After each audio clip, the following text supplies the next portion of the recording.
বিসমিল্লাহির রহমানির রহিম। প্রিয় ভাই ও বোনেরা, গতকাল বিকেলে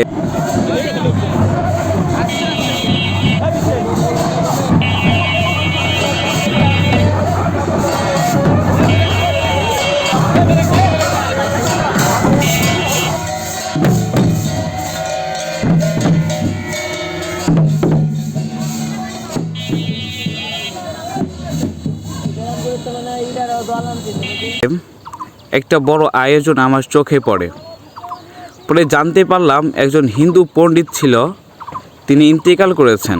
সেই উপলক্ষে এই আয়োজনটা। দৃশ্যটা দেখে আমার মনে গভীর একটা ভাবনা জেগে ওঠে যে মৃত্যু আসলে সত্য এবং এই সত্য থেকে কেউ পালাতে পারবে না।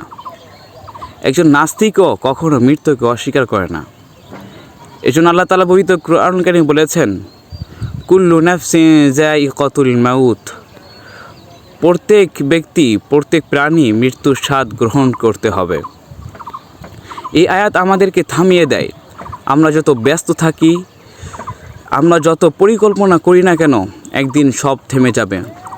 মানুষ তার কাজ, তার অবস্থান, তার পরিচয় সব রেখে একাই চলে যাবে।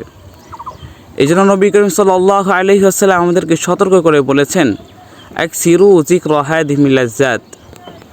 তোমরা বেশি বেশি স্মরণ করো সেই জিনিসটাকে যা সব আনন্দকে শেষ করে দেয়, অর্থাৎ মৃত্যু। আমরা যখন অন্য কারো মৃত্যুকে দেখি, তখন সেটা শুধু একটি খবর না, এটা আমাদের জন্য সতর্কবার্তা। আজ সে আছে, কাল আমি নেই। আজ তার জানাজা বা শেষ আয়োজন, কাল হয়তো আমারও হবে। ইসলাম আমাদের ভারসাম্য শিখিয়েছে। আমরা কারো বিশ্বাসকে গ্রহণ করি না যদি তা ইসলামের বিপরীতে হয়, কিন্তু কাউকে অপমানও করাটাও আমাদের শিক্ষা নয়।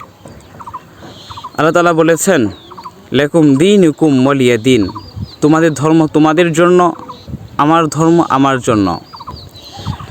আমাদের দায়িত্ব হলো নিজের ঈমান ঠিক রাখা, নিজের আমল ঠিক করা এবং মানুষের সাথে উত্তম আচরণ করা। আমি একটি কথা বলতে চাই, everyone will stand alone before Allah. একদিন প্রত্যেক মানুষ একই আল্লাহর সামনে দাঁড়াবে। প্রিয় ভাই ও বোনেরা, এই দুনিয়া খুব অল্প সময়ের জন্য।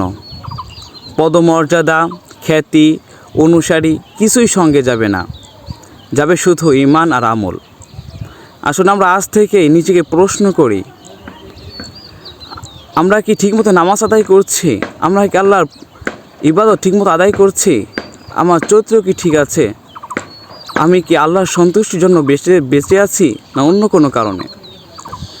পরিশেষে আমি বলতে চাই, that is not the end, it is the beginning of accountability before Allah. মৃত্যু শেষ নয়, বরং আল্লাহর সামনে হিসাব দেওয়ার শুরু। আল্লাহ আমাদের সবাইকে সঠিক পথে রাখুন, ঈমানের উপর মৃত্যু দান করুন এবং আখিরাতে সফলতা দান করুন। আমিন। ওয়া আখিরু দাওয়ানা আলহামদুলিল্লাহি রাব্বিল আলামিন।